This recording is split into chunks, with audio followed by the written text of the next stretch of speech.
back. Cora, touchdown Wolverine. Ruben Wilson does it again. Finds a daylight. He's got some speed and some blocker. Outside, turns the corner. Blake Cora down the sideline. Looking over the middle. Caught. Touchdown Wolverine. McCarthy extends the play. Now using legs. McCarthy a first down.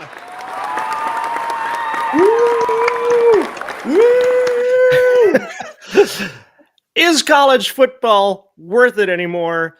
We've got some viewer comments to suggest maybe the drama is not worth watching anymore and that we should let college football go. Hello and good evening, everybody. This is Big Ten Team Rivalry Show. We're not insiders. We're not professionals. In fact, I am a full-time web developer and amateur woodworker. My name is Cliff, by the way. I don't think I mentioned that.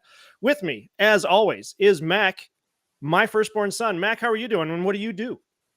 What do? I do things. I am not an insider either. I work in marketing. So I manipulate people into buying things. But I'm doing okay. I need to go on a soapbox here for like 20 seconds. 20 seconds. Start the clock. Okay. All right, start the clock. Here we go. 20-second soapbox. Football accounts on Twitter that randomly post about politics. You suck. Stop doing that.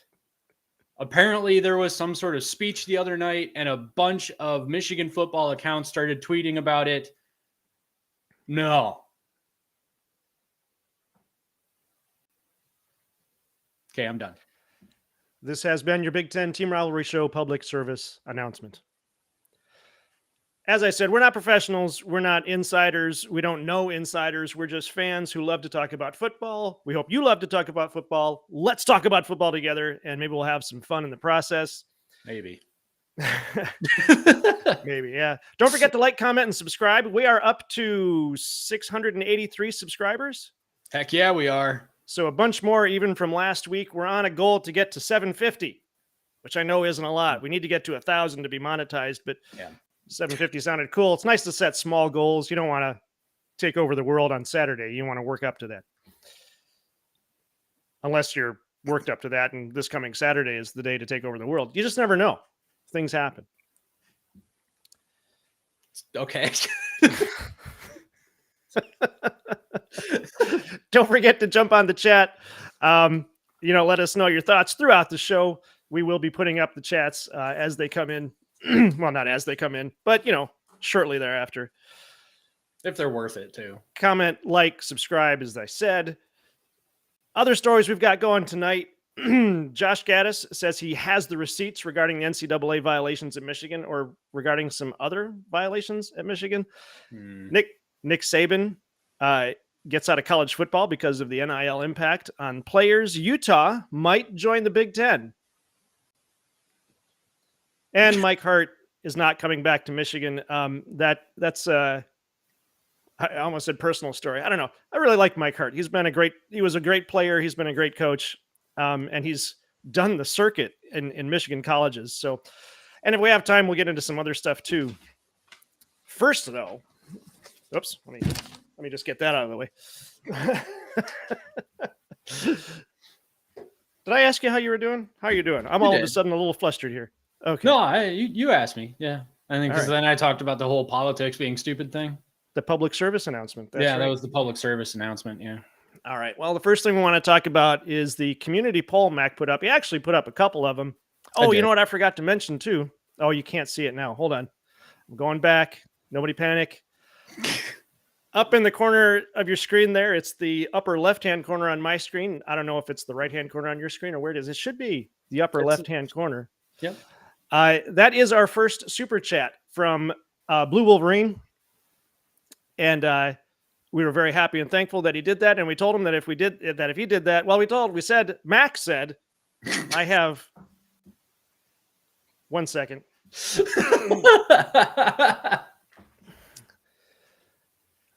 Mac, tell him what you said. All right. I said at the Senior Bowl, if any or whoever sends the first super chat, we're going to frame it and put it up on our chat or on our thing here. We're going to display it basically. And so we put it on our frame here because he sent the first super chat. So somebody actually did it last week. It was amazing. We freaked out. It was awesome. And so we went ahead and framed it. and it's up there, and it'll be up there for a little while. So Blue Wolverine, if you're watching, thanks again. That was amazing. I think we said at least a month, so that's 4 or 5 shows depending on from today. Yes. Cool. All right. The community poll. The first poll we put up was, I think, meant to be fairly tongue-in-cheek. Is that right, Mac? Were you joking around about this? No. No? No. All right. Mac is a certified expert in trash talk. I am, yes. Which is why. And where did you get that certification again? The Trash Talk University. Go the poll, garbage people, whatever. Go garbage. The poll, which at the time I put the slide together, had 105 votes. I think it's actually higher now, but I didn't double check before we started the show. The question was, do you think Ohio State deserves the dreaded, are you ready, Mac? Do you have it ready? I have it ready. The dreaded hammer of discipline after self-reporting recruiting violations. The options were vacate their offseason championship now, all caps, because we know everybody likes their caps lock. Oh, yes. Or fire Ryan Day, or what else are they hiding, or meh. Meh. Yeah. The overwhelming response is, what else are they hiding? And I know we talked about this semi-seriously, but I'm just kind of surprised that almost half of the viewers actually think that might be the issue too. Yeah, actually, now that you say that, I'm a little bit surprised about that too. But I don't know. I mean, I said meh because they seem kind of dumb. Like I don't know. I'm not gonna like judge Ohio State before anything comes out, because that's what we said about Michigan. Like, don't judge anything until the evidence comes out. And so far, no evidence has come out about Michigan. Nothing's come out about Ohio State yet either. So yeah, they self-reported a couple of, it seems, really stupid, low-level recruiting violations. Whatever, moving on. And as soon as something else comes out about it, then I'll be upset. But for right now, I just, whatever. At least they didn't buy him a cheeseburger. Right. Yeah. Now, BenBread79, actually, this is one of the comments I wanted to talk about. This one happened to be on the poll itself. And he said, fact is, all schools try to walk the line at best and most overstep. My problem is the NCAA and their selective enforcement and the inconsistencies in punishment. Mm-hmm. Unfortunately, it has become way too political. We can't just watch kids play the game they love anymore. Now it's about matchups and ratings and contracts, which it always was, sure, but not to today's extent. We have ADs behind the scenes in power struggles. We have people inside their own organizations actively working to get coaches fired. And that's not just Michigan or OSU or even just the Big Ten. Yeah, I mean, he's absolutely right.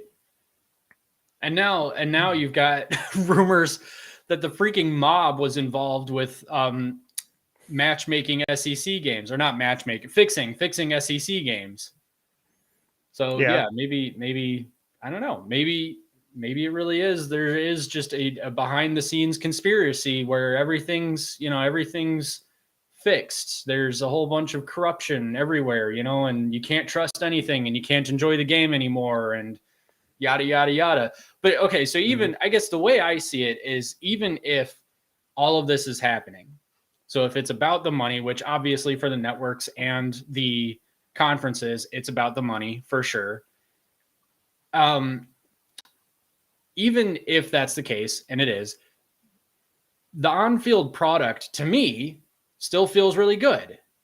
I mean, I was on the edge of my seat for the Rose Bowl, for the Michigan-Ohio State game, for not the Big Ten championship, let's be honest, for the national championship. I mean, the product on the field still felt really good. And I didn't know who was going to win. So, I mean, if it's about the money with the networks and the conferences, maybe that actually means that they'll do what they need to protect the on-field product. I have hesitancies about that, though, because obviously they've just introduced a rule change that would potentially bring a 2-minute warning into the college game. And we all know that's just to sell more advertisements. And I work in marketing and I still hate that. So, but don't they say like with animals on the endangered species, if you want to get an animal off of the endangered species list, make it a part of the cuisine, because then people will protect it. People will make sure that there's enough for everyone to eat because somebody's making a profit from it. That was, Detroit rocker Ted Nugent said that. He said, if really? you want to save an animal, eat it. Because you'll notice we don't have chickens and cows on the endangered species list because we eat them. Because we eat them, yeah. Yeah. I mean, and so maybe that means we consume the football product, so they have to protect it at least to a point, right? Right. Yeah, you would think. They can't make it completely unwatchable. Hopefully. The second poll. The question was, and I think this one is a little bit more serious because this has to do with an argument that blew up with Josh Gaddis. Who do you think is to blame for Xavier Worthy not coming to Michigan? Josh Gaddis is claiming it's Michigan admissions and the football program committed recruiting violations in the process. Now, before we get to your responses, we're going to go through the article from, I forget where this was from. Maybe it was the Detroit News. Actually, I don't think it was, though. It's from Thomas Goldkamp. I am really sorry. I forgot to write down where this came from. His article, Josh Gaddis accuses Michigan of NCAA violations, blames admissions for Xavier Worthy decommitment. On the article, he has a superstar performance at the NFL Combine by Texas receiver Xavier Worthy opened up some old wounds for Michigan fans. This is one of those things they say, oh, it's old wounds for Michigan fans. Some of them, yeah. Not me. And I actually, and the only reason I say that is because in the Twitter world, and this is actually part of the discussion here, in the Twitter social media world, you get a lot of people saying a certain thing, and so then it becomes that everybody in that group must believe that too. You see this when Michigan fans will talk about OSU fans, or OSU fans will talk about Michigan fans, where a sizable number of Twitter users will say the same thing. And so then the person from the opposing team says, all you guys believe this.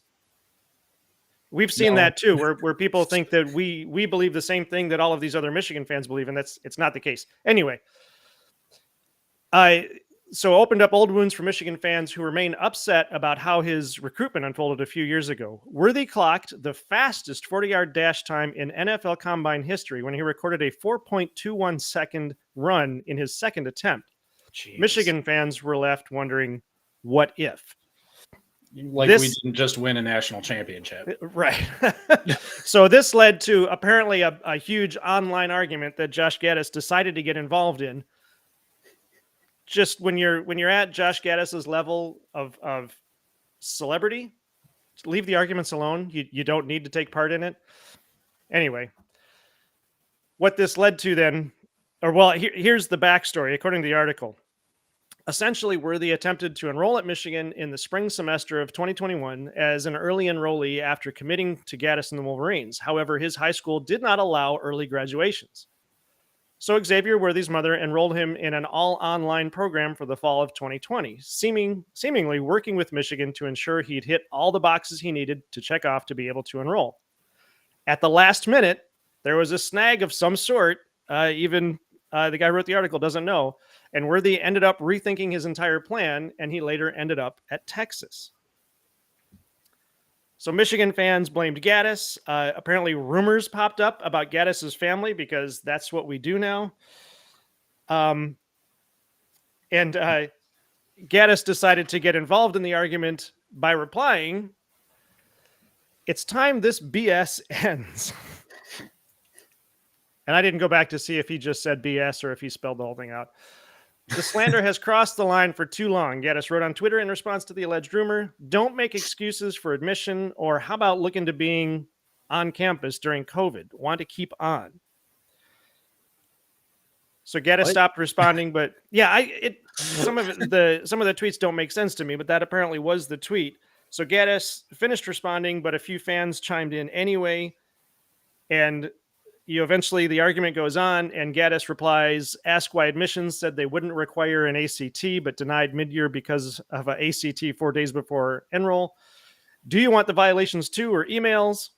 And then I guess people continued to get on Gaddis's case, and he said, no bag, just receipts. The Rivals reporters know the truth. I don't know if he's talking about Rivals as in the website Rivals, which is not our website. Right. Our website is Team Rivalry. There's another website, Rivals, which is much more popular. Which most websites are, to be honest. Sure. The Rivals reporters know the truth. Go dig them up for the NCAA. Have fun, but leave my name and family out of your mouth. Hat tip to Smith. Thomas. Oh. No, nuts. What? What's his name? Will Smith. Will Smith. Hat tip to Will Smith. Oh, keep my wife's name out your mouth. Although he had a little more to say to that too. That's not what he said. So all of this, so some Michigan fans blame Gaddis. Gaddis comes back and blames admissions at Michigan, which leads to our poll. Who do you blame? And this is the breakdown. We had 162 votes at the time of this. I forgot to check how many votes we've had since, but this is one of our most popular polls. The replies or the possible answers were Josh Gaddis, Michigan admissions. Say that 5 times fast. Michigan's not a Pat's first team, and who cares? And the really interesting thing here is that almost half of the responses are who cares. Now, I grant you, we don't have a huge poll to pull from here or a huge sample to pull from. I don't know, 162 people. I mean, that's most everybody. Yeah, and they say, who cares? And Mac, after all of that, I guess my question is to you, should we care? And what receipts do you think Josh Gaddis actually has? I have no idea what receipts Josh Gaddis has. The thing is that if Josh Gaddis has receipts about recruiting violations or whatever, actually, there's a couple things with that. If Josh Gaddis has receipts about recruiting violations that happened while he was at Michigan, then he was a part of it. So do you want to release that? Because you might be implicated. Secondly, Ohio State just self-reported recruiting violations, and they're not a big deal. So are these violations a big deal or not? Or are they the violations that we already know about with Cheeseburger Gate, which is ridiculous, and the watching a workout when he shouldn't have been allegation, which was also ridiculous. Not an allegation. That was true, but that's ridiculous. So either way, this whole thing is ridiculous, which brings me back to, I think, who cares? Because who cares? That's that one line, like leaving Michigan fans wondering, is so stupid because we just won the national championship. So what are we supposed to wonder about? Would we have won 2 national championships? I don't know. I mean, Georgia was on one last year. Like, I don't know that there was anybody who was going to stop. Freaking Ohio State was a field goal away, but then you saw what they did to TCU. Right. So who knows? Maybe we would have won 2 national championships. But if that's all we have to worry about is whether or not we would have won 1 or 2 national championships had Worthy come to Michigan, I think we're doing okay. Yeah, I think that's why it really doesn't matter. Yeah. Yeah, just exactly what you said. What are we talking about? We still won a national, or Michigan still won a national championship. So in the grand scheme. I mean, the thing is, too, is I don't know why. There was a rumor that came out about all this that alleged impropriety by Josh Gaddis. That's ridiculous. I don't think that that's true. I think that it's really stupid. And until something legit about it comes out, people need to stop spreading that rumor, because actually I'm looking at an article from yardbarker.com right now. I should figure out who wrote it. Oh, Blue by 90. Hey, Blue by 90. We like Blue by 90. He's cool. Oh, yeah. But he's reporting that Xavier Worthy's mother is also blaming admissions. Okay. So, yeah, she said Xavier Worthy was all set to enroll early at Michigan, yet admissions issues caused that plan to fall through. And then a trust issue between the two parties formed, and things kind of spiraled from there and led Xavier Worthy to decommit. We've heard about admissions issues with the basketball team, Michigan basketball team, a lot, where Juwan Howard's attempted to bring in some really high-profile transfers, and admissions denies them. So I'm inclined to believe that it was Michigan's admissions department. I'm also inclined to say that I don't care because we still won a natty. So whatever. Right. Yeah. So what do you guys think out there? Drop in the chat. What's your response to this? Do you care? Does it matter what receipts he has? Drop in the chat. Let us know. And as I'm looking at the screen here, I realize it's from On3. I said I didn't know where it came from. It says right there, On3. Oh. Yeah. I still get nervous doing this stuff. Like I said, we're not professionals. We're just two guys having fun talking about football. Speak for yourself. We made $25 last week. Oh, shoot. That does mean we're professionals now, doesn't it? Kind of. Ish. We really got to up our game. Yeah, we do. The production value is not worth $25. But it could be. It will be. I guess let's go on to the next story. All right, let's do it. That was our community poll there. The next story, Alabama players' reaction to CFP loss played a role in Nick Saban's retirement decision. For those of you who haven't heard, Nick Saban has actually retired. Kalen DeBoer is now the head coach over there at the Crimson Tide. Just in case anyone's living under a rock. Right, after losing the national championship to Michigan, Nick Saban, after losing the championship to Michigan, Kalen DeBoer took the job at Alabama because that's what you want to do is hire a coach who lost. Hey, he lost in the national championship. Get No, off. I know. All right. Kalen DeBoer is a fantastic coach. I'm just kidding. Jeez. Let's not get crazy here. But he did exit before Washington could play in the Big Ten. Oh, just yeah. that out there. That's true. That sucks. That is true. Yeah. So there's when Nick Saban retired, there was speculation as to why. Of course, you had a lot of Michigan fans saying, "Oh, Michigan retired Nick Saban," and Nick Saban retired because of all the changes going on. Well, eventually, and this came out March 6th, just 4 days ago, that the real reason Nick Saban retired, or at least part of the reason, is because of how his players reacted to the loss to Michigan at the Rose Bowl. So this article by Dan Lyons from, I think it's actually it's from Sports Illustrated. He says Nick Saban's decision to retire as Alabama's football coach didn't come as a major surprise to athletic director Greg Byrne. Saban had hinted that the end was near following the 2022 season, spurring Byrne to start preparing for that eventuality. The end is near. I forgot to say, I got to say this now. If you have any thoughts on Nick Saban's retirement, drop it in the chat. Let us know what you're thinking, and we'll get to it. Mm-hmm. That preparation would culminate in Alabama's hiring of Washington's Kalen DeBoer, fresh off a college football appearance. And I highlighted that because I just think that's funny. Why? It's my sarcastic nature because they can't say he won the national championship. They can say he was there, didn't win. Yeah, but he did. Again, I understand. It's a big deal to get there. Yes. I just think it's funny. It's that Jerry Seinfeld joke. The silver medal joke. Out of all the winners, congratulations. Out of all the winners, or all of the losers, you're the best one. You're the best one. No one lost better than you. To replace perhaps the greatest coach in college football history, which some people are disagreeing with that also. I don't know. I still think Nick Saban deserves that honor. If he's not the best, he's in the top 3 for sure. The article goes on.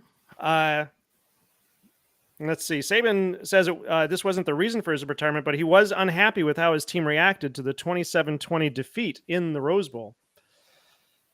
He said, "I want to be clear, that wasn't the reason, but some of those events certainly contributed. I was really disappointed in the way that the players acted after the game. You got to win with class. You got to lose with class. We had our opportunities to win the game, and we didn't do it."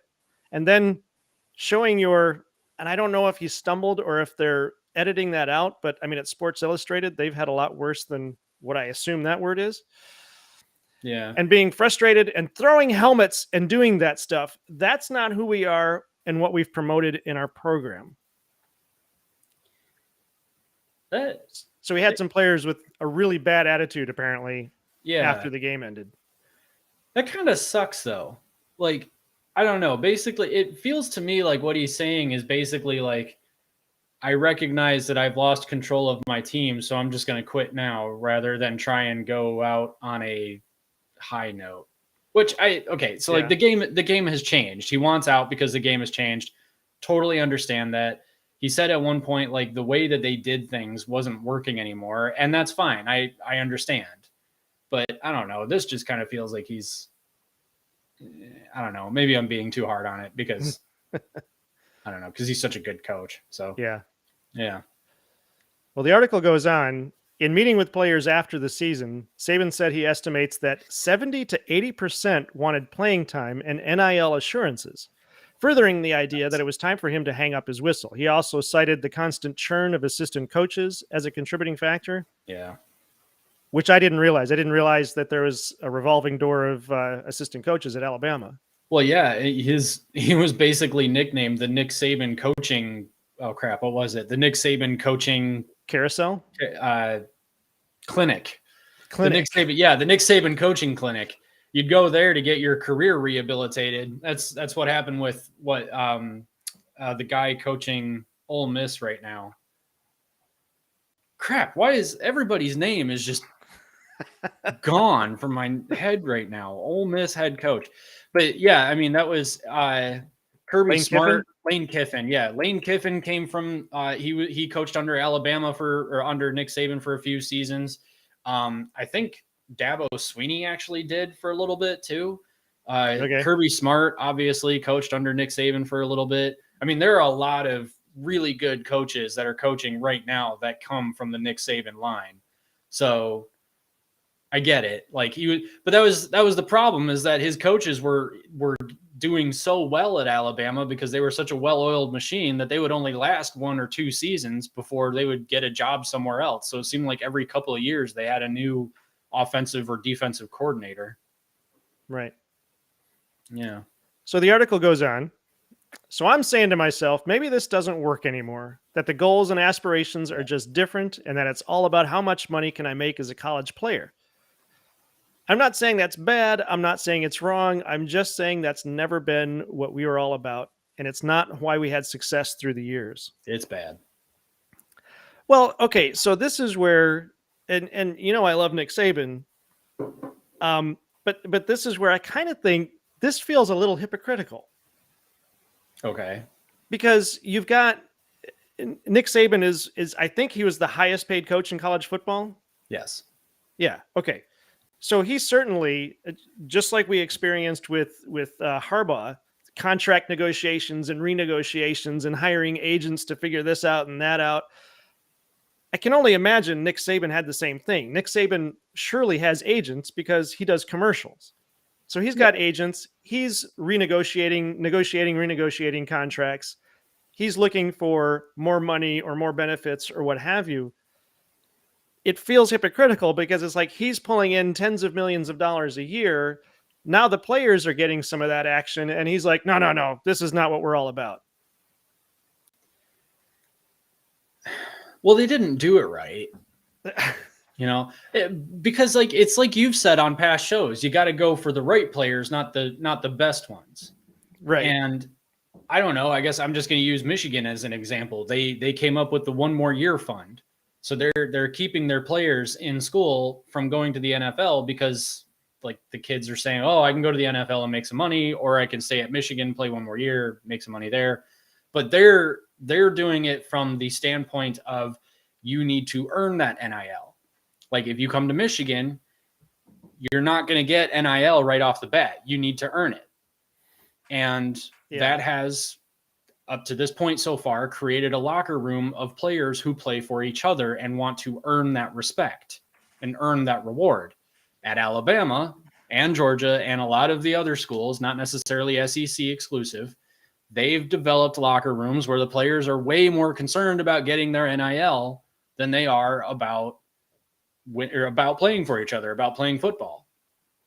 And I mean, I guess I don't know. I'm trying to think of another team that's done it right, like Michigan. And I'm not saying that Michigan has the perfect NIL system. I'm just saying the way it felt like they were trying to do it seems like a good way because they have to earn it. They have to earn their NIL.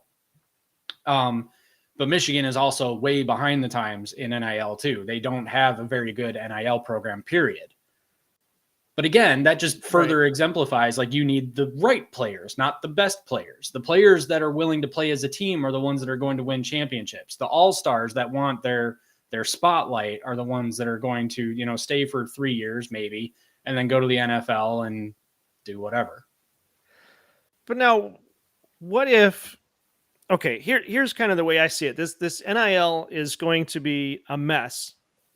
It's been a mess this past year. It's going to be a mess for, I don't know, a couple of more years, let's say. Yeah. As the player, it's a lot like, I want to say it's, if you compare it to getting something as a kid, you get that gift at Christmas. That's the one you've been waiting for and you're super excited about it. And you play with it like crazy for the first couple of days. And then you sort of settle into it. And if it's a good gift, that gift that you were super excited about at the beginning, it sort of works into your routine, right? Mm-hmm. And you're not super excited about it anymore, but you're still thankful to have it and you still use it, play with it. What if NIL is the same kind of thing? You've got these teenagers, young 20s, all of a sudden now they have this opportunity to make tens of thousands, hundreds of thousands, maybe even $1 million. And that is super exciting. And it's driving them all crazy right now. But let's say the initial group gets through and now you've got players. Let's say you've got guys who are like right now coming into being freshmen in high school. Mm-hmm. And so in 4 years, they're freshmen in college and they're starting to play the college game. And by then it's all sort of smoothed out. And it's not it's not this chaotic mess that we have right now. And maybe at that point, players are used to it because they've been taught how to handle it. I feel like Nick Saban could have been that coach that could have trained the players or showed the players how to do that. I actually think the same thing of Harbaugh. That's one of the other reasons I wish Harbaugh would have stayed at Michigan, because I think he would have been able to help his players through the NIL process. Nick Saban being the great coach that he is, the mature guy that he is, the seasoned guy that he is, could have helped his players through this process. He knows what it's like to have that kind of money. So it's kind of a long explanation to just say he could have been there to help them through the process and then retired. He's also, setting aside the fact that he's probably of age retirement and maybe was going to retire anyway, just because he wanted to retire.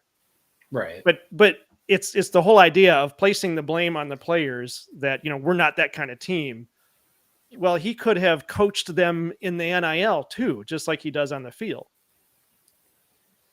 Yeah. I agree with that. I think that's kind of, I think that there's also something to be said for the NCAA not having proper guidelines on this too, though. Because like the NIL is the Wild West right now. And Nick Saban might be sitting there thinking like, I need to figure out a way to coach my players to deal with NIL better. But even the coaches and the athletic directors don't know how to deal with NIL because there's essentially no rules on it until all of a sudden the NCAA decides they're going to investigate you for rule breaking. What is that rule? Well, we just made it up. Okay. So what are you supposed to do then? So Nick Saban's probably like, I don't know how to coach the kids up because I don't know what rules to coach by. So is he supposed to say like, oh, let's go and try and figure out a way to get you 7 figures? Or is he supposed to say, let's just get you something and then try and earn the rest of it or play? I don't know. What is he supposed to say? I guess. Right. Is the thing. But I think that once these kids get out of high school and once they get to the college level, they've already had probably 2 years. In the last 2 years of high school, these recruits are being told, you're amazing. You're holy crap. This is, you are going to make so much money in college from NIL deals and stuff like that. And so they've had that throughout the junior and senior of high school recruiting cycle, where the media, everyone is hyping them up. They've got, the 5 stars next to their name. They've got the 90+ grade and all that, and they're thinking they're some hot stuff. So they're going to be able to go to college and make all of this money. And when they get to college, if Nick Saban's the guy to say like, no, you're going to earn it, then that kid's just going to bolt for the next coach who says like, come here and we'll make sure you get those 7 figures you were promised. Yeah, so I guess what's Saban supposed to do? Right. There's only so much you can do. There's only so much you can control. Yeah. And that's the chaos of the NIL right now. And that's what Saban has said. That's what PJ Fleck has said. Who is well, anyway, a couple of coaches have said that too, that they've created a mess now where they've introduced this, and they, like you said, they haven't really regulated it properly. And so unfortunately schools like Minnesota are going to develop players for a couple of years. And if they make a player, if they get a player noticed, then all of a sudden Michigan, Ohio State, whoever, Notre Dame is going to start saying, oh, that guy looks pretty good. Yeah. Let's throw some money at him. Yeah.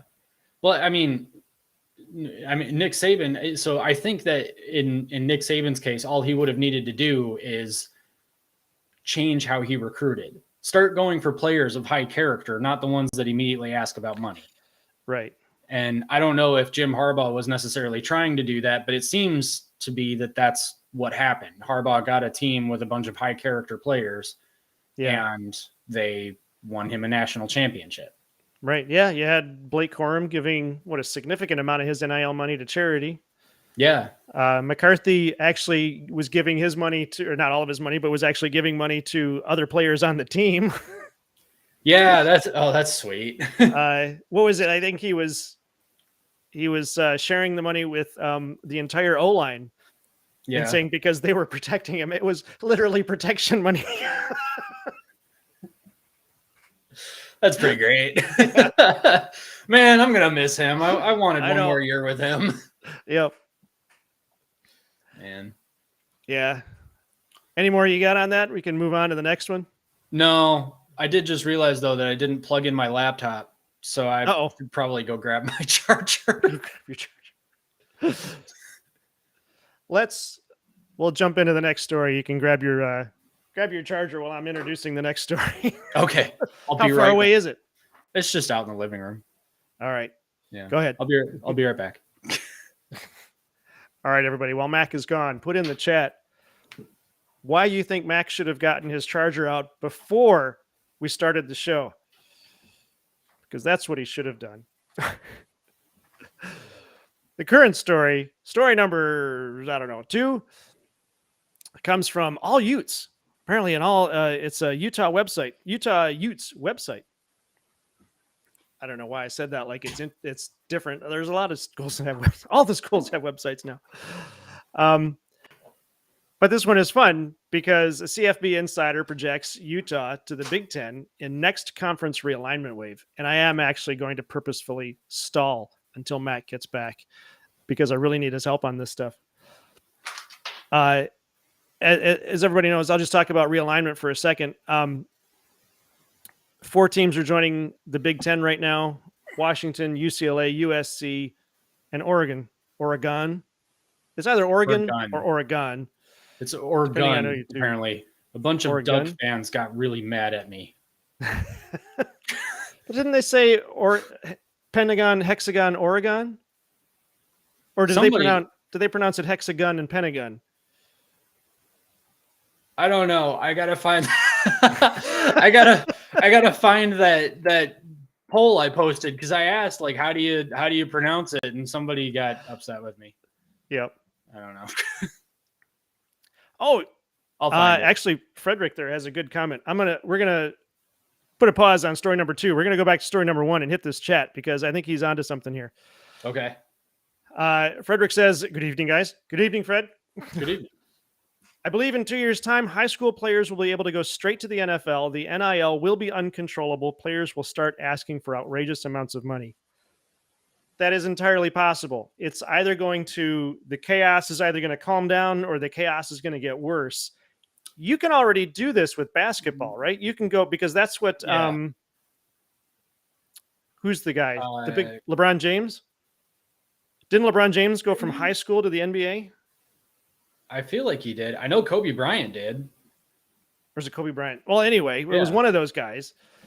Or maybe it was both of them. But yeah, I don't see why they wouldn't be able to do that. They'll be able to jump directly from high school to the NFL. It seems like that would be dangerous, given that the NFL is obviously a much more physical sport than the NBA. You've got to be, fully developed and ready for those hits. Yeah, and not every high school senior is big enough to play in the NFL. No, if they want to do that, what they should do is just go from high school. If all you're concerned about is making money and you don't want a degree, then go to the USFL or the XFL, whatever they're calling it now.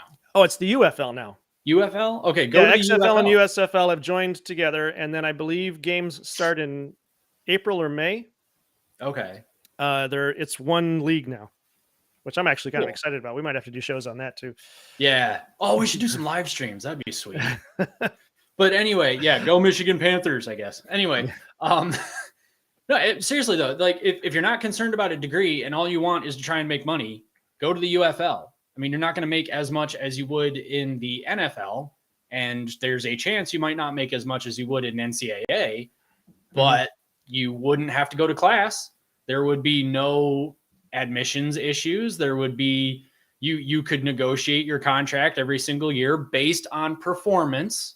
Okay.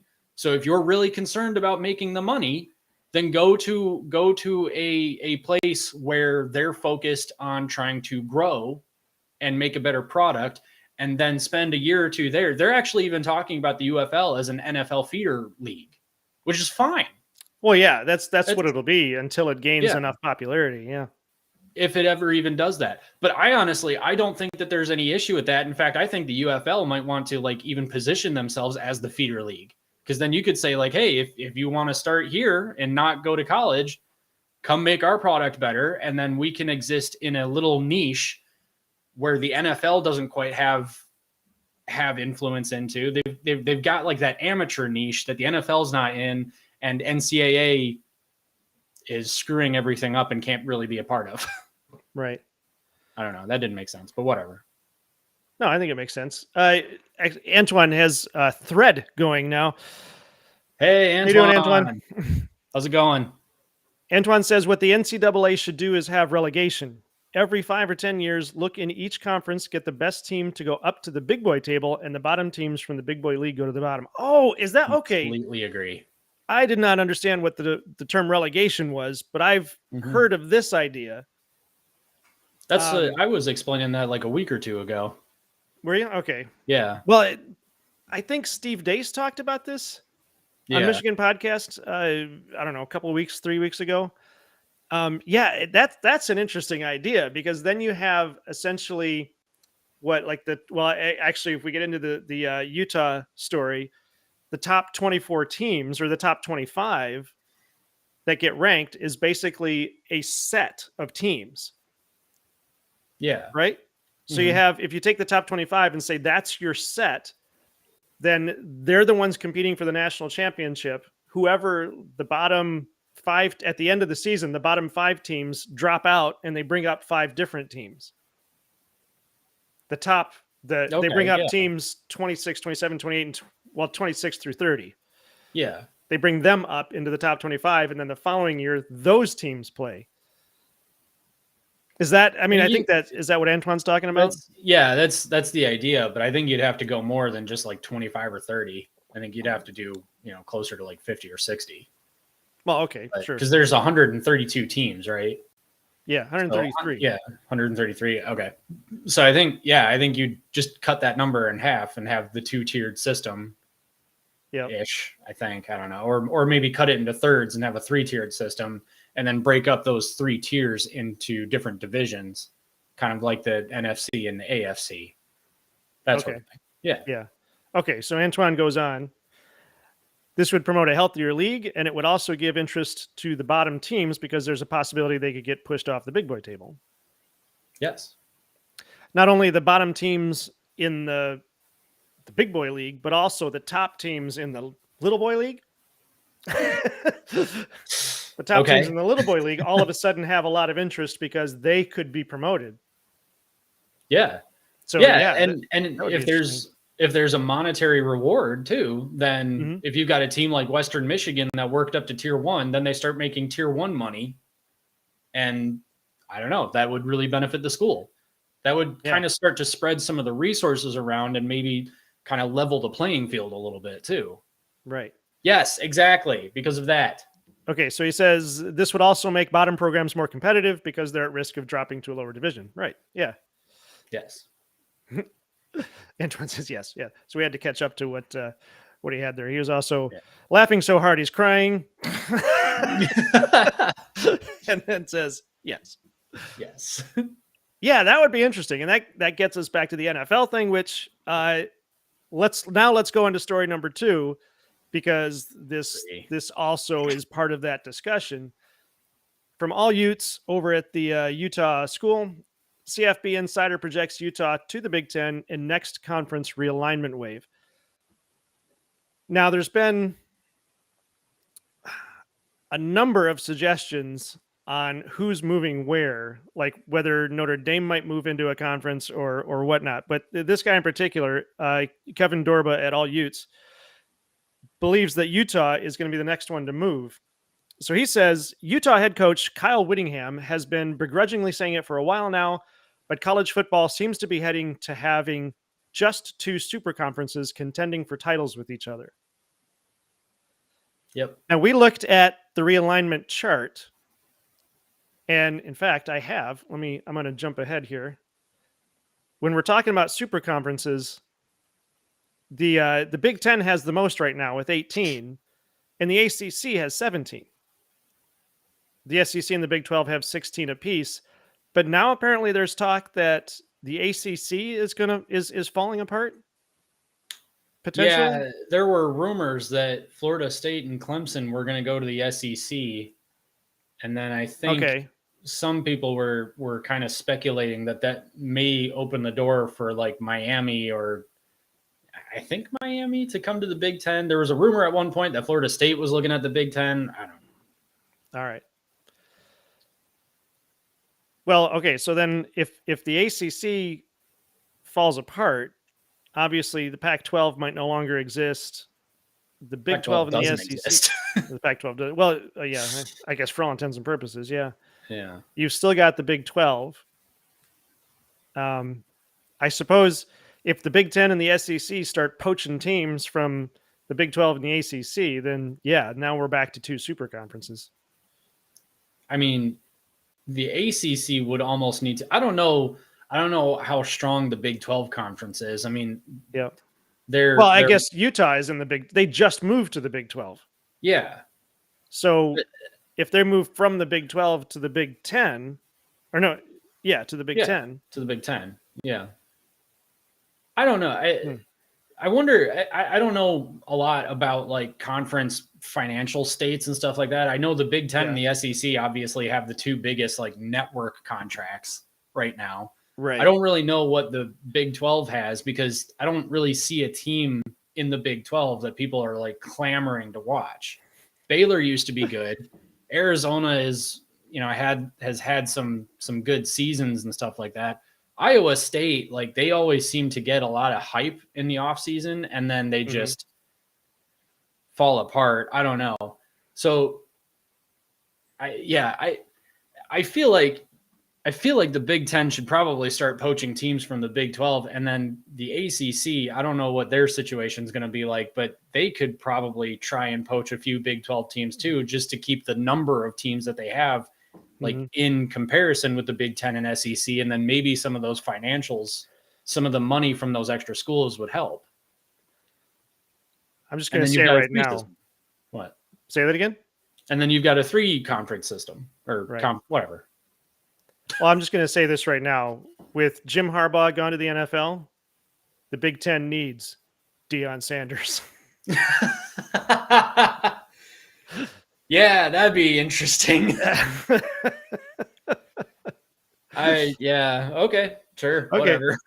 The article goes on, the Big Ten and the SEC have emerged as the two biggest powers in the sport. Okay, so that's true.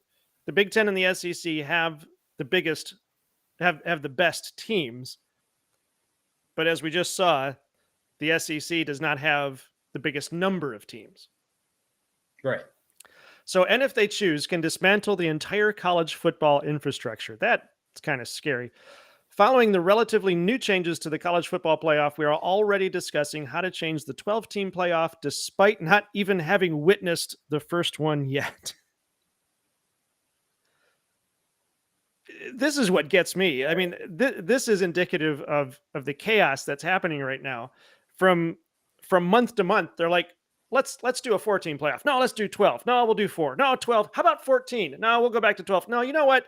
6. I guess 7.5. Let's do 7.5 teams in the playoffs. Well, some idiot on Twitter mentioned 32. 32. Like, I'm sure that was a joke, but please don't give them the idea. What is that, like 3 more weeks? These kids do have school to attend. Yeah, that would be another month. Yeah. Kids would be opting out of like the first 2 or 3 weeks of the playoffs. Yeah.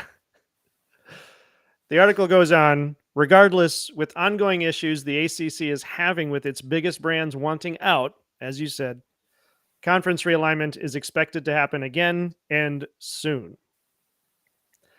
Now, this is, okay, so, what's his name? Kyle Whittingham? Mm-hmm. And, no, Andy Staples. Oh, isn't Kyle Whittingham the coach of Utah? I think so, yeah. Andy Staples is over at On3. Oh, yeah, Andy Staples On3. I put it on the slide, and I can't even read this. I'm sorry. Okay, so Andy Staples there at On3 made up this chart dividing the SEC and the Big Ten into 4 divisions of 6 teams each, so 24 teams per conference. So then we're up to 48 teams, which gets us closer to what you were talking about, 50 to 60 teams. So if we have 48 teams between the SEC and the Big Ten, here's your AFC, NFC, all fighting for the national championship. Do it. And I was trying to, this is similar to what I was trying to work out, although I was thinking of it with all of the teams, all 133 teams. I was trying to figure out a way to divide them up into north, south, east, and west, and then those into divisions, and then you get your winners from those divisions, and then you just cycle it down like they do in the NFL playoffs. Yeah. That would have been a lot more games, and probably, I hate to say it's not worth it, but then I guess even in basketball, they do the round of the tournament is 64, right? Yeah. They start with 64 and work down from there. But this chart is interesting. You still have Michigan and Michigan State in the same division. You have, where is Ohio State? Oh, there it is. They're 2 in below Michigan. Yeah, 1 below it there. Yeah. I think this could be interesting, but I wouldn't want to see that. Actually, now that I think about it, and we got to get to Antoine's comment real quick because that's hilarious. Right. But before that, now that I think about it, I don't think that they should do divisions because like the NFL has divisions, obviously, and that's how you can have like a 5-12 team make the playoffs, right, and have a shot at the Super Bowl. And I think that that's really dumb. Right. You don't have to win all the games. You just have to win the right game. Right. Yeah. And I think that that's really dumb. Like if Michigan is 12-0 and I don't know, Florida State is 7-5 and they both make the playoffs.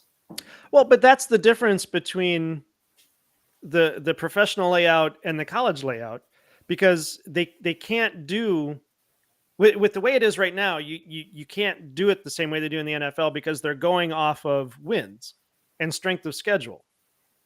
Yeah. That's how the rankings are happening. That's not how it happens in the NFL. In the NFL, it's literally wins. Yeah. Pushes you up or down. And if other teams aren't winning as much, then you still get into the playoffs either as a seed or a wild card. And then once you're into the playoffs, that's when you play your best games. Yeah, but you can't do that in the current setup, because if you are a 5-7 team and you've got the top 25 teams are 12-0, 11-1, 10-2, then yeah, you're just never going to get there. Right. Yeah. Because there's so many more teams that can do that. But let's just say like this. So there's 1, 2, 3, 4, 5, 6, 7, 8. Let's just pretend that this is 2 conferences with 4 divisions each. So 2 conferences with a North, South, East, West division. Let's just say that. Mm-hmm. Okay. Yep. So in the Big Ten's top division there to the top right, you've got Penn State, Florida State, et cetera, et cetera. Let's say Penn State plays 12 games a year. They've got 1, 2, 3, 4, 5 games right there. Let's say that they have to play one of those or 2 of those teams twice. There's 6 and 7, and then they've got 5 out of division games. Let's say they play Michigan and Ohio State and USC and Oregon and yada yada, Notre Dame. I don't know if that was 5. Penn State at that point could theoretically go 7-5, and yet because they won their division, they'd be in the playoffs. Meanwhile, You've got Michigan. Let's pretend that Michigan and Ohio State are in the same division, because that division right there looks kind of weak. But let's say Michigan plays Ohio State, Oregon, USC, Notre Dame, Washington, Utah, Texas, yada, yada, yada. And wins all of those games, maybe even loses 1 or 2. But they win their division because they beat Michigan State, Notre Dame, Indiana, Purdue, and Rutgers. They would also be in the playoffs. So I think that that's really crappy, because Michigan has a much better record at that point. Michigan is clearly a better team than Penn State, and yet they're both rewarded with a playoff appearance.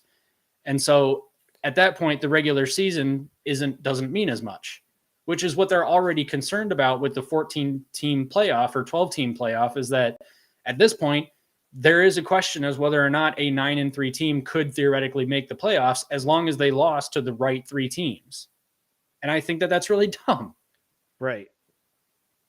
Okay, I see. Yeah, so in this setup, like Penn State will have a tougher time because they've got Florida State in their same division. Michigan has Notre Dame in their division. All deference to Michigan State. I understand they've been far better in the last 20 years than the previous 30. Ohio State would dominate that division for sure. Yeah. Well, depending on how Luke Fickell turns out at Washington or Wisconsin. Wow. Yeah. But that bottom one, though, you've got Washington and USC and, and Oregon. Yeah. I mean, that one would be up for grabs every year. I mean, yeah, if Kalen DeBoer hadn't gone to Alabama, that would be a really interesting division to watch every year. It's true. Washington's got a new coach this year. Yeah. So you would have either way you run into it. But yeah, so Michigan in this case, the games they have to win in the regular season are Michigan State, Notre Dame, Indiana, Purdue, and Rutgers. Yeah. Like you said, if they win those 5 games, they have a playoff spot. Because they go division. Yeah, so you'd have, I guess in this case, yeah, you win your division, so then the division seeds, so the 4 teams in the divisions have to play each other. Oh, I'm sorry. Yeah, that's how it would work. Yeah. I'm sorry. I'm overcomplicating it. So, okay. So then you have your 4 winners of the divisions, and that's 2 more games. And then the winner of that game, then 2 more games, and then 1 more game would be the semifinals. And then after that, the finals. Mm-hmm. Yes. I'm sorry. I'm just repeating what you're saying. I apologize. But yeah, no, you're right. They only have to win. So each division, you only have to win those 5 games, because if you win those 5 games and then lose the other 7, you've still won your division, which is what you said. Yep. Yeah. And I think that that's really dumb. But that's how it is in the NFL. Correct. And I think that is dumb. Well, what else do you do? In the NFL, there's 32 teams. They could figure out a ranking system of some kind. I mean, they're Right. So if you had a ranking system, so let's say in the bottom division there, let's say USC, Oregon, and Washington are all ranked in the top 10 or the top 12. Let's say we're talking about a 12-team playoff. If they're all ranked in the top 12, even though 2 of those teams lost their division, they would still have playoff spots. Yes. Okay. Right? I think I'm following what you're saying. No, well, if you're saying winning the division doesn't necessarily matter. If you looked at it, actually, okay, I think I understand what you could do is instead of having to win your division, you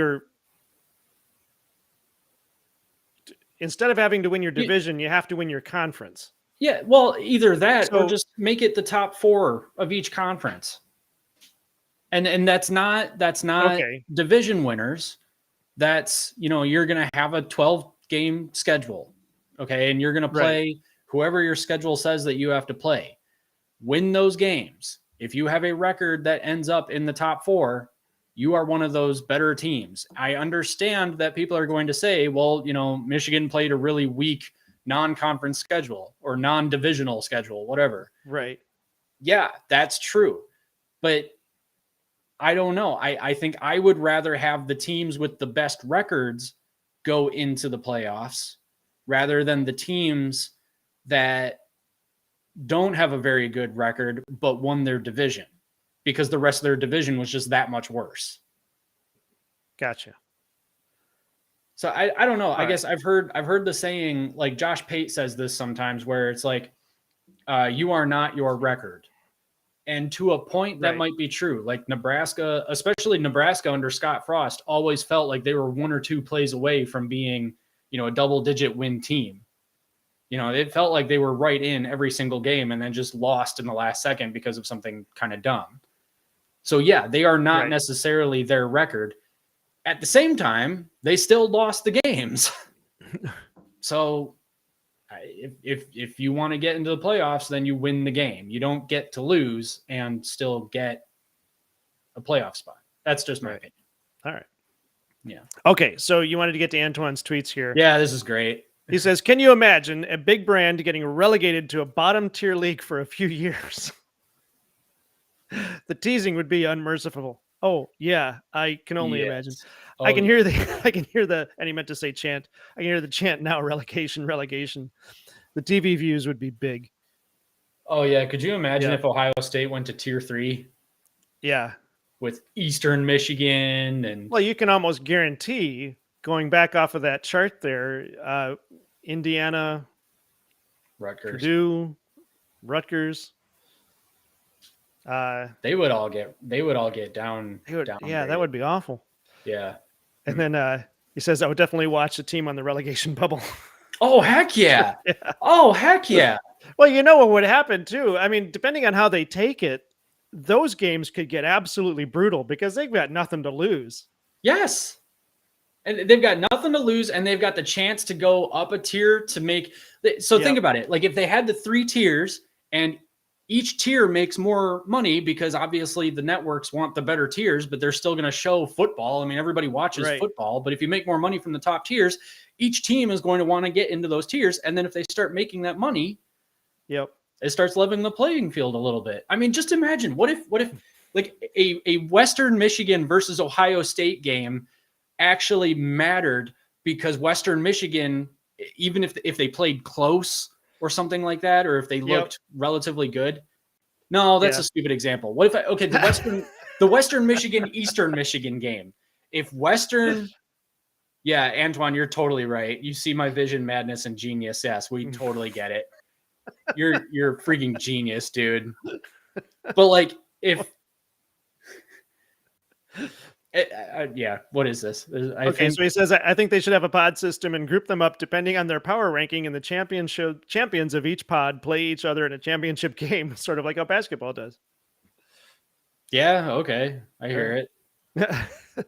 And then he finished up with, and every year you can change up the schedule depending on how they did the previous years. So you can go into a different pod with a different schedule every year. Yeah. Oh, that would be fun. That would be interesting.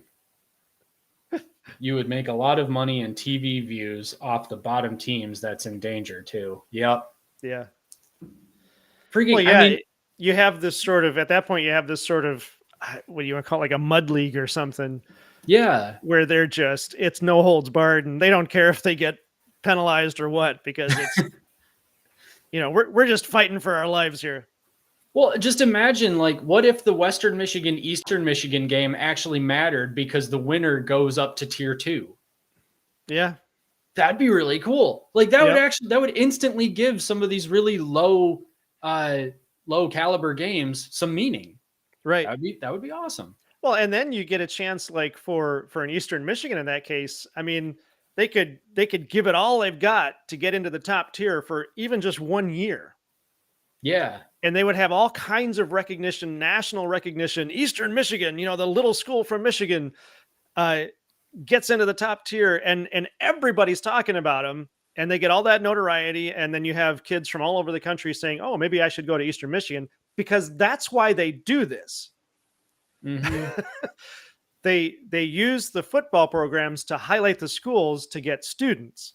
Yes. So all of a sudden you have this massive influx of students into Eastern, and then the team falls apart. They're gone out of that top pod for a while, but it doesn't matter.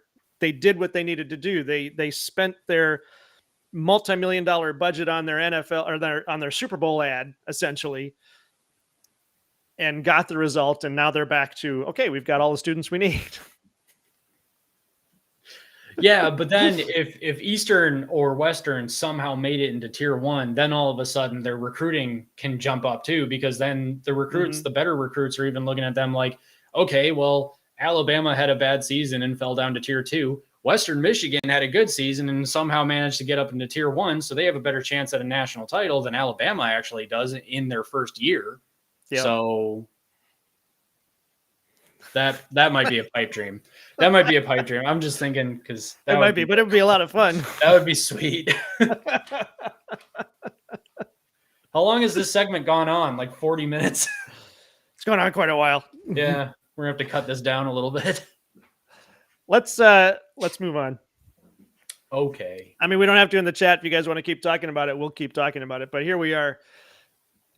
Mike Hart, in case you haven't heard, Mike Hart will not return to Michigan as running backs coach next season, nor as any other kind of coach. I just realized that the title was very specific. He's not coming back at all. This is from the Detroit News from Angelique Changelis, which I have been assured is how you properly pronounce her name. Sweet. So we do our due diligence. The background here is that Mike Hart's contract actually ended right after the national championship game. Oh, okay. And then he sort of fell off the radar, although I think he was recruiting right after the national championship game. But then he sort of fell off the radar, and Sharon Moore was building up the staff, and it was assumed that Mike Hart was coming back because he didn't get anybody to replace him. And now we find out just 2 days ago that Mike Hart is in fact not coming back. The really interesting part about this is that he's not going anywhere else either. He didn't talk about going anywhere else. Nobody has announced anything as far as hiring Mike Hart. It almost sounds like he's just decided to retire. And I think he's my age. Really? I'm not sure. Yeah. No. Maybe he's a little bit younger. Mike Hart was a running back in 2005, 6, 7, and 8, wasn't he? Or I thought he was 4, back 5, 6, and 7. No, he was. Oh my goodness! No, he's much younger than me. I'm sorry. Yeah, he's way younger. Wishful thinking there, buddy. I thought he played in the 90s. Who am I thinking of? Well, anyway, Tim Biakabatuka? Maybe. Yeah, he's 15 years younger than me. All right. Well, anyway, so he's nowhere near retirement. So it'll be curious to find out what's going on. The only thing we can really say is that he had that seizure after the Indiana game or during the Indiana game. Yeah. So I don't know if it's health issues or what. It seemed like he was doing okay after that, although, I'm no doctor. But here we go. Here's what's in the article. Mike Hart, Michigan's running backs coach for the last 3 seasons, including the last 2 as run game coordinator, will not be returning to the Wolverines staff this season under first-year head coach Sharon Moore. Two sources confirmed to the Detroit News. Hart, whose contract with Michigan expired on January 10th, declined comment when reached by the Detroit News on Friday. He has not been connected to any recent openings on college football or NFL staffs. I don't know. Has Sharon Moore announced yet any replacements for running backs coach? No, I know there was a release Friday of like four new coaches. Yeah, there's a rumor that Denard Robinson is in the running.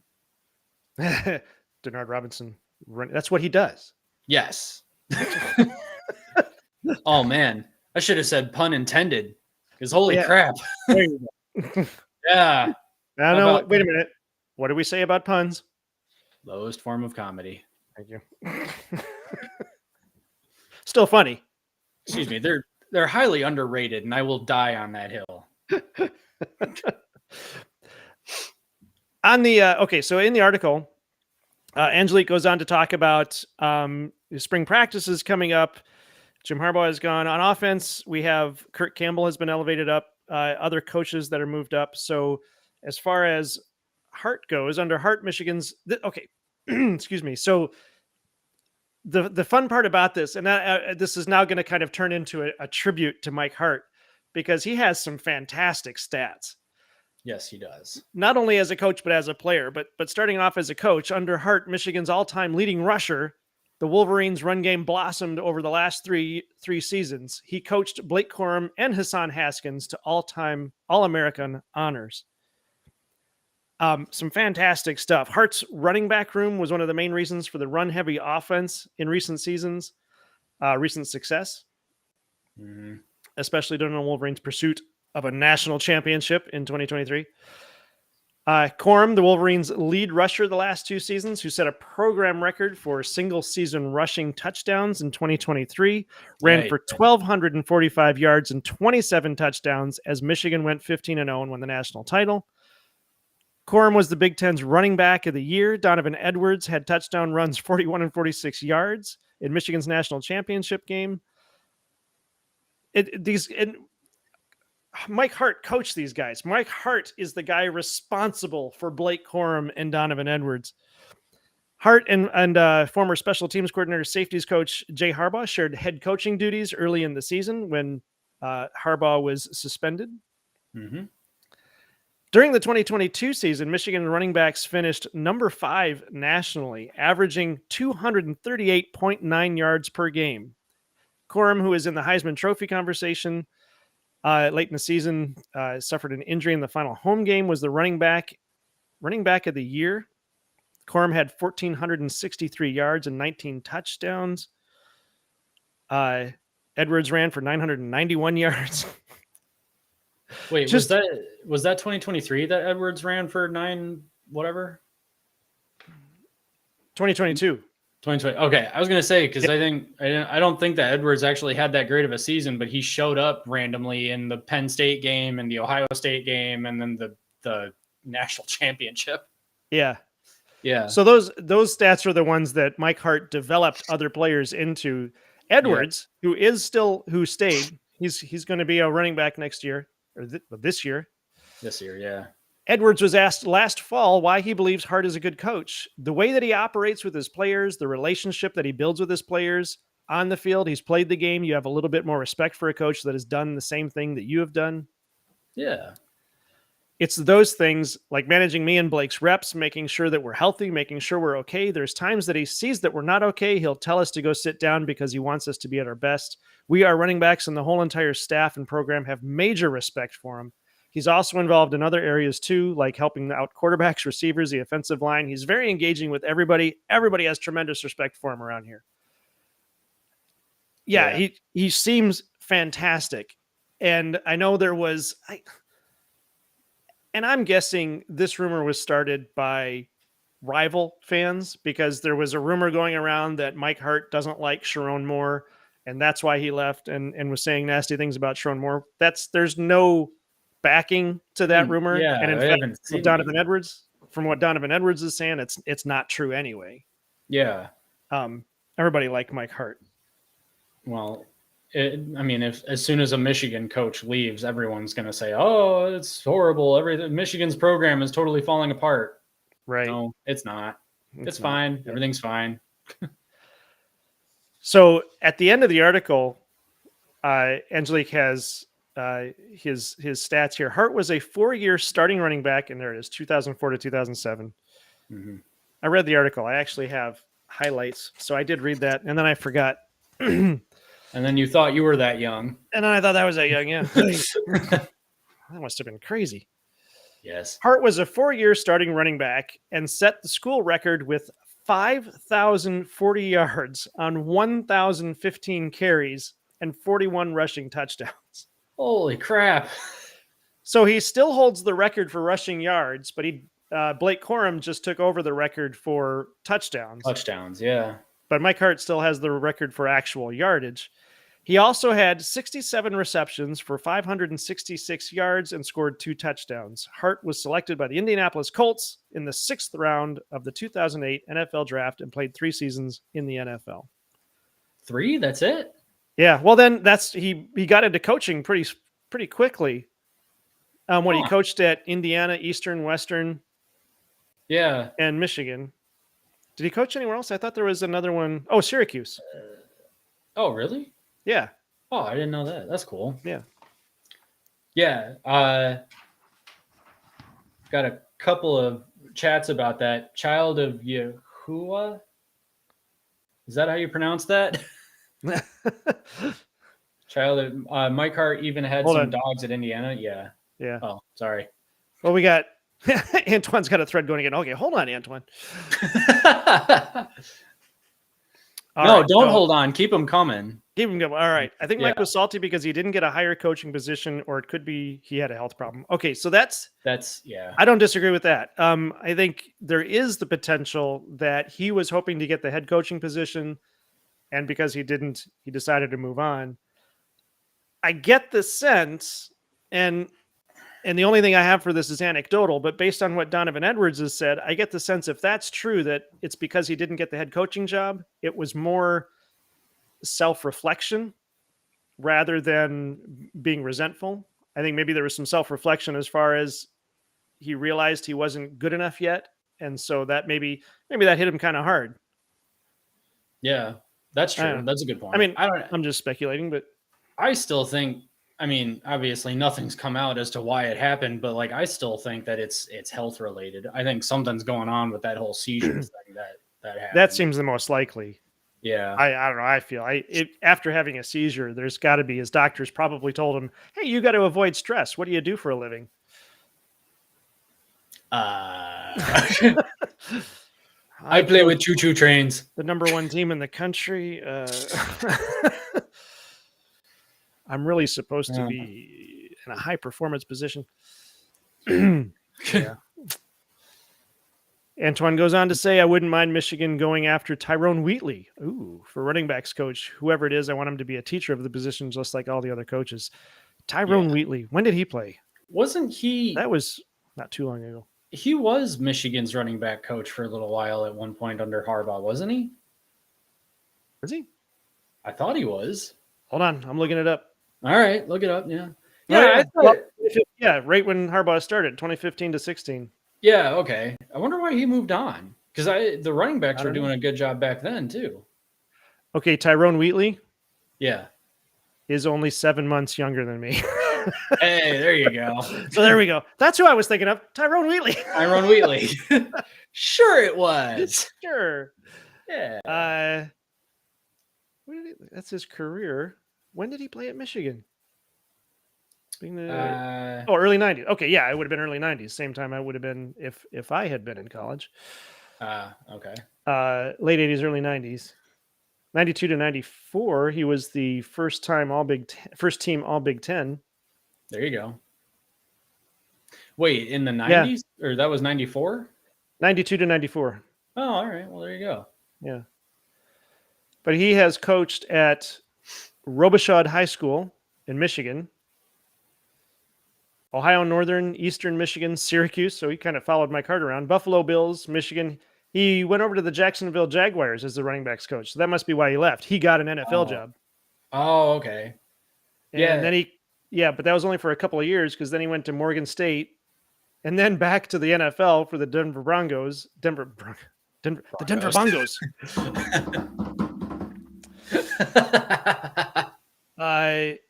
Then he went to Wayne State. He's at Wayne State right now. He is the head coach at Wayne State. Oh, okay. That's why. Yeah. Would he come to Michigan then? I think that'd still be a step up. Even to be the running backs coach at Michigan, I think that's a step up from Wayne State. Yeah, but I mean, Wayne State is actually pretty good. But yeah, but the head coach at Wayne State? I mean, it's an FCS job, so you jump up to Michigan, you might be worth more money. I don't know. That might be more of a if he wants to come back to Michigan kind of thing. I hate to say it's more money. That's of course what's going to drive him. That's not necessarily the case. Yeah. Well, maybe it is more. I don't know how much Wayne State is paying their head football coach, but yeah, but I'm just kind of thinking in terms of like he's a head coach. Like maybe he should go from being the head coach at Wayne State to being the head coach at like South Dakota State and then Alabama. Yeah. Obviously, Alabama.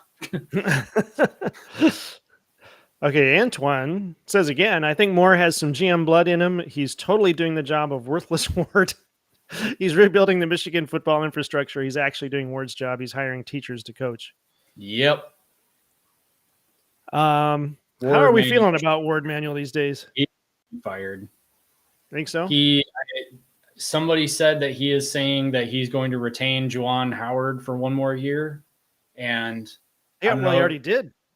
Did he say that? Okay. Yeah, well, I saw it was announced that Howard's coming back for another year. That's a mistake. That is just, I mean, Michigan just finished 8-23. Yeah. So, no. See, and this is another one of those situations where just because you are a great player doesn't mean you're going to be a great coach. Yep. And that sucks. Yeah. And it happens too often. Yeah. And unfortunately, for whatever reason, Ward Manuel wants to keep him around. It doesn't seem like it's a good idea. Although he kept Harbaugh around after 2020, so yeah, but that was maybe there's some hope there. I don't know. That was kind of different, though. Yeah, I mean, because Harbaugh had experience with building up programs and stuff like that. So it was, and he had actually had success at Michigan before 2020. And basically all through 2020, he was just trying to make sure that the season happened. And so he wasn't really focused on coaching. And also Joe Milton was our quarterback. Mm-hmm. But anyway, Juwan Howard, I mean, this is his first head coaching gig. So he has no experience actually doing anything. So it's gotten worse every single year. And he's actually also gotten violent in a couple of cases too. Yeah. So, yeah. Right. I think Denard might be a good recruiter, but I don't know about the teaching part. I don't know. Denard is a super nice guy and super motivating, and does really well at the position he's in. He might be too nice to be a higher up coach. I don't know. I don't know how much that plays into it, but it's kind of like your coach can't necessarily be a nice guy because he's got to be willing to tell you, just like Mike Hart did, he's got to be willing to tell you to sit down. Yeah, that's true. But I don't, my thing is, I don't like, Denard was a running back in high school, wasn't he? Yeah, he was a running back in high school and track also, I believe. Okay, and then track in college. But yeah, he was running back in high school and was surprised when Rich Rod wanted to make him a quarterback. Okay.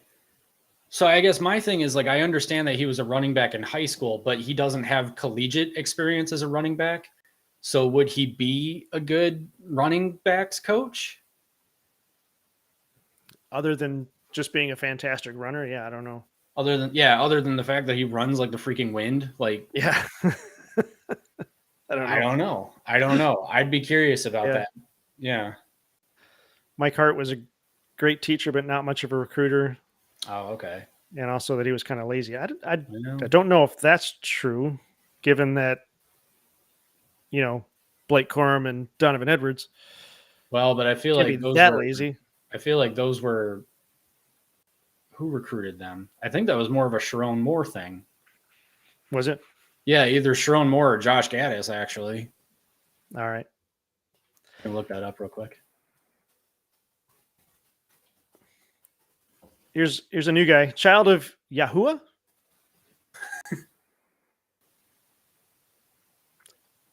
What is Yahuwah? I'm sorry. I really don't know what that is. Child of Yahuwah, if you can tell us what Yahuwah is, I'd be interested to hear. Mike Hart even had some dogs at Iowa. Indiana. Dude. Slow down, eh? Well, yeah, he was the coach over there in Indiana. He was the running backs coach at Indiana. I'm sure he did. Yeah. Oh, yeah. He had a lot of really great running backs. Indiana actually had some great players on offense. Mm-hmm. Like, it's just amazing that they couldn't do anything with them. Okay. Antoine says probably from that tabloid show called We're not supposed to talk about them anymore. Them dudes are ridiculous. Talking about Ward Manuel might be fired and trying to tease their retarded, if anything, Michigan fans would celebrate. Yeah, potentially. Yeah. Yeah. Let's see here. I can't find who recruited Blake Corum. I'm going to stop looking. I'll figure that out another time. All right. Okay, here we go. Antoine says Michigan's biggest enemy is the academic side, but it seems to be changing slowly. Even though Ward was a former player, he seems to represent academia more. This has always been U of M's problem with ADs. Yep. I think that's true, except for I'm going to say Dave Brandon. I think Dave Brandon was more interested in the football team than the academics, and I think that might have been part of the problem.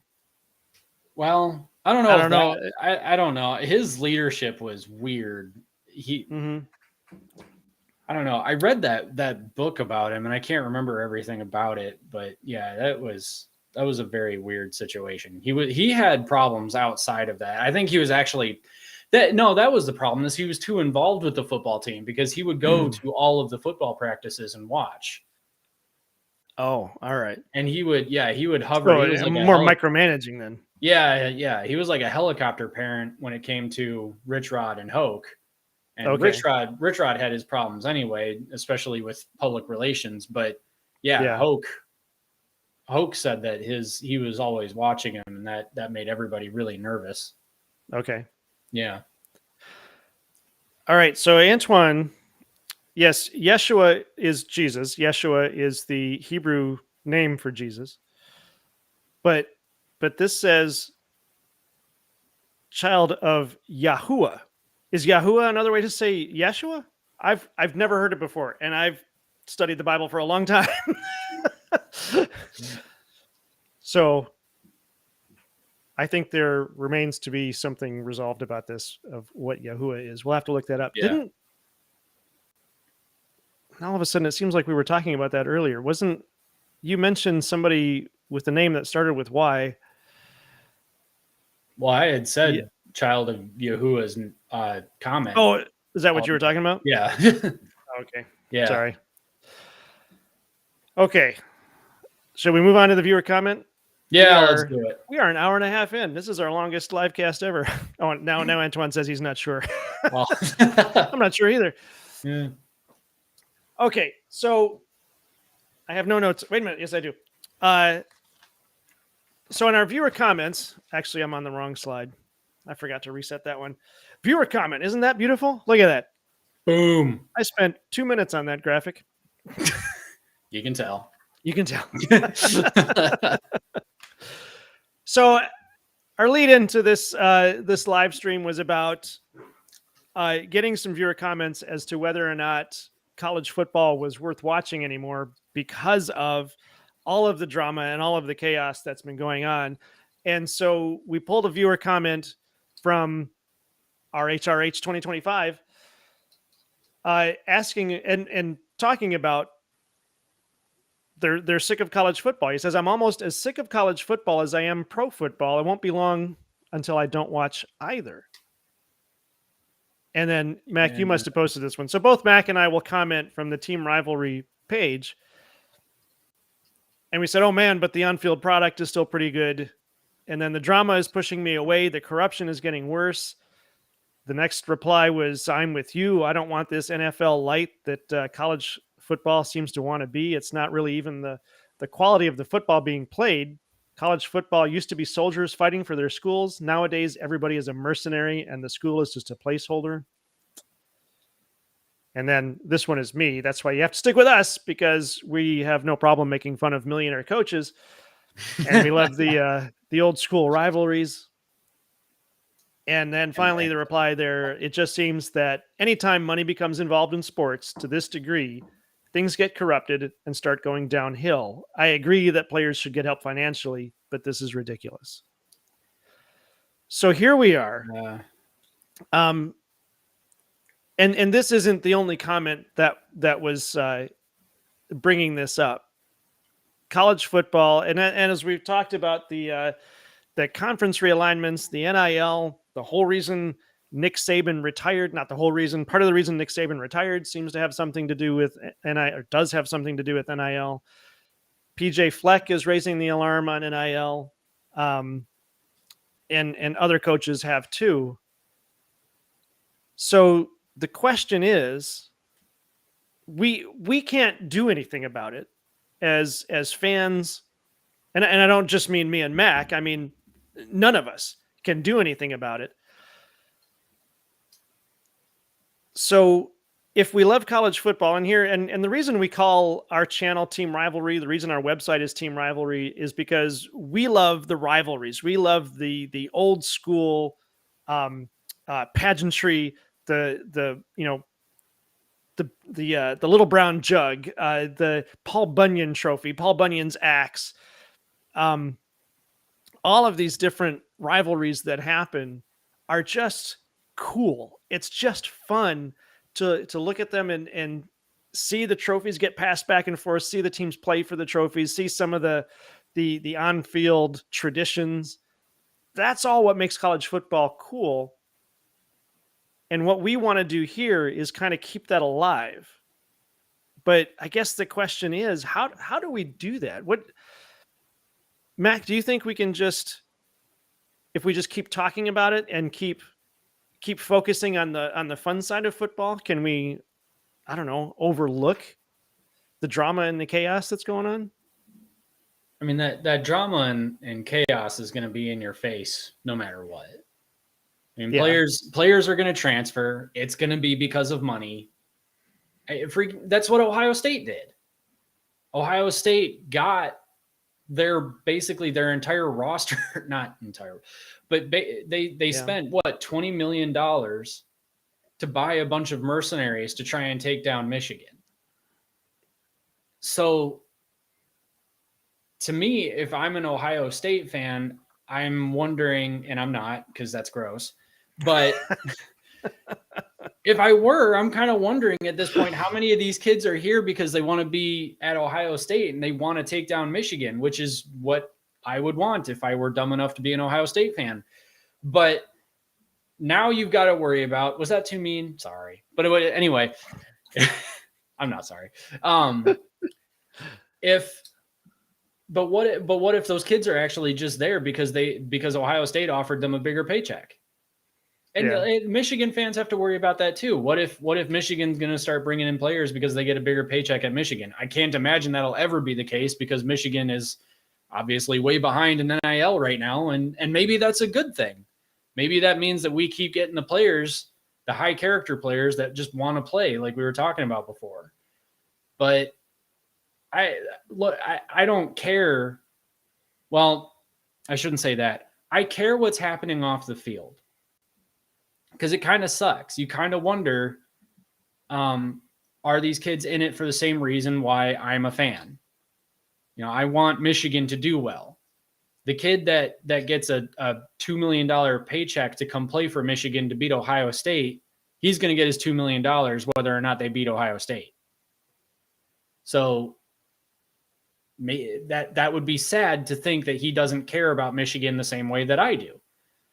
That being said, as soon as the ball is kicked off, that is not what I'm thinking about. As soon as the ball is kicked off, I'm thinking, all right, here's a game. Win the game. Please win the game. And yeah, there's going to come a point where it's like, maybe they start losing games because these players just want the money and they don't really care about playing. I don't know. I mean, football is a hard sport. You got to play basically all your life to make it to college. Mm-hmm. So I don't think that a lot of those players are actually the type of people that would just be like, oh, I can make millions of dollars playing in college, so I guess I'll just do that over getting a degree or a real job or whatever. I feel like they're people who have devoted their lives to football. So as much as the money is there, I feel like there are still people that are going to want to be a part of football because of what football means to us. So I have hope. I do have hope.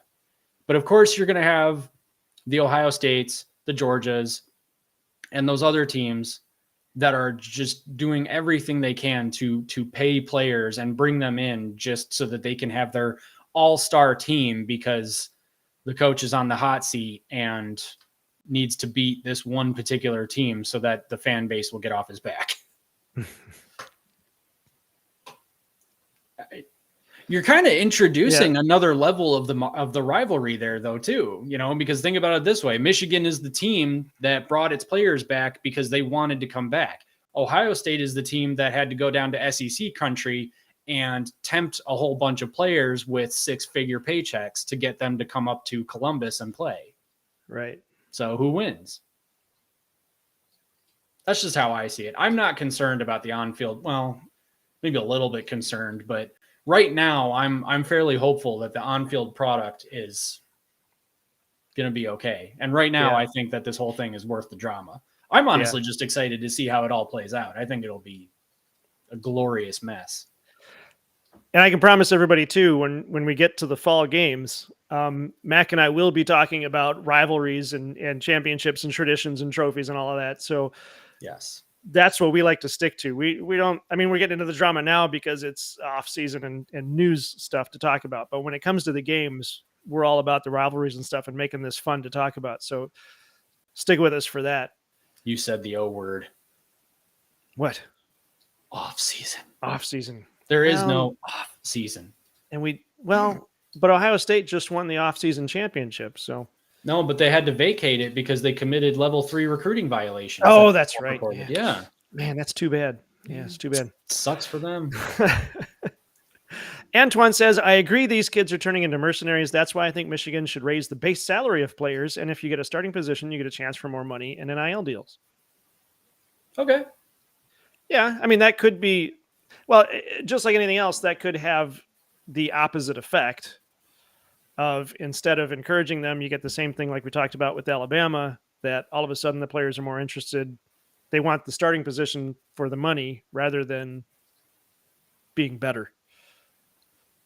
But it depends on the players. Like you were saying, it depends on if you get players of character or not. Right. Yeah. Antoine follows that up. This way you can keep the culture and form a hard work ethic. I don't agree with them just handing out money from unproven high school players. Also, you give it to the people who've proven themselves. Okay. Yeah. That's what I'm saying. That's why Michigan, I think, did it right with the 1 more year fund. Mm-hmm. Yeah. Hey, somebody new. Robert and Juliana Nellet. I don't know if we're talking to Robert or Juliana, but either way. Hello. They say, how can the academic aspect of college be a problem? It's supposed to be the primary reason they're at the school. Yes. Michigan is an educational institute. Only a small percentage go into the NFL. Yes, that is absolutely true. And that's one of the heartaches of, like you said, Mac, you've got to play your entire life to get to a D1 school to play football. Mm-hmm. And if you've been doing that your entire life, you obviously want to go into the NFL, or your parents want you to go to the NFL. Yes. And let's face it, you've got 75 players per team in college, and you've got 133. I think it's over 100. Is it over 100? 75 dress, I guess. Oh, okay. So let's just do a quick calculation here. Let's say it's 100 times 133 is 13,300 players. Jeez. So how many players are on an NFL team? I have no idea. I don't know. Let's say it's, well, even if it were 100 and you've got 32 teams, you're still 53. only at 30. Pardon?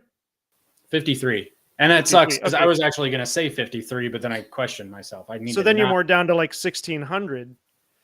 So out of the, what did I say? 133 times 100. Out of the 13,300 players, 1,600 are in the NFL. And it's not 1,600 a year. So less than 1,600. It's like 200 or 300 actually make it through the draft. So yeah, that was always part of the problem too, is you've got all of these players dedicating their lives to football, not getting to the NFL, not getting paid as players. And so now they've got to probably go back to college because they've probably just gotten a general education degree or some degree that's easy to get. Yeah. That isn't going to get them anywhere. And then they have to go back and redo that or something. That was sort of part of the reason that NIL made sense, is because it gave these guys another opportunity. Yeah. Okay. But what about like in the case of Xavier Worthy? So U of M admissions kind of leads them on for a little while and then says all of a sudden, sorry, we can't admit him. Mm-hmm. And then he has to go to Texas. So they could have just brought him to Michigan and gave him the tutors that the athletic department, there are tutors that they have for football teams and stuff like that. Mm-hmm. So they could have made it work. Yeah. And they just, I don't know. I don't understand it. I got denied from Michigan, so. But Robert and Juliana here are right. It's theoretically, and well, not even theoretically, when you go to college, it's supposed to be about getting an education. Sports should be second. Yeah. We're at a point, and we've been at a point where kids have been going to college football to play college football just so they can get to the NFL, And as we said, out of the 13,000 kids that are playing at any given time, only 200 or 300 of them are going to go into the potentially go to the NFL. Right. So that's fair. Yeah. How do we throttle this back? Or is that even possible to throttle this back to making the education the important part? No one's going to. It's like Cardell Jones said, they didn't go to school or he didn't go to Ohio State to play school or something like that. Yeah. So I don't think that I don't know. It comes down to the player. There are players that are excited about their education. And then there are other players that don't go to Ohio State to play school. Mm-hmm. And that's not a knock on Ohio State. That was just something I think Cardell Jones said. There are plenty of Michigan players that cut class. Tate Forcier actually became academically ineligible because he couldn't play in the bowl game. Yeah, because of things like this. So yeah, so it I don't know. It comes down to the person. Mm-hmm. I don't know that there's a way to really fix that. Yeah. Yeah. Let's see here. Oh, Buckeye Battle Cry. Let's skip down here. What does Buckeye Battle Cry say? Awesome. It's a new era, and it's kind of sickening, to be honest, but teams must adapt, and I think Clemson won't, and still fall behind. Hey, Michigan and Ohio State fans joined in our hatred for Clemson. We all hate Clemson. But yeah, and this is what we've been talking about. It's a new era, and whether we like it or not, this is what it is now. And college football is the NFL minor leagues. Now it's just a matter of dividing it up into its own segments and seeing what shakes out from there. Yeah. I don't know. I think we've covered it. Yeah. This is just that's what it is now. But it's been the minor leagues for a little while now too. So it's not like it's that new. It's just way more out in the open. Right. Antoine says Michigan should also show the difference between a student that went on the fast track of money and their route of long development and an education. Most of these athletes flame out with nothing to show. Yep. That is correct. And that's the problem. Yeah. Yeah. Somebody named Hello L. LOL. Hello, fellow sports ball fans. Hi. Hi. We know her. Mac knows her better than I do. She's purty. Buckeye Battle Cry says, hey, Al. Hey, stay away from my wife. No. Antoine says you got to show some of these flame out athletes. You got to show them something real.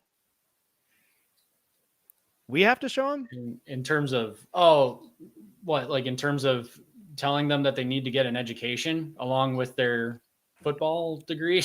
What? Along with their football? Yeah, maybe. Yeah. Put some examples out there so these kids can see. You might not make it to the NFL, and if that's the case, make sure your education counts. That's on the player too, though. Right. And isn't that what Hoke said too? That they were getting on Hoke's case.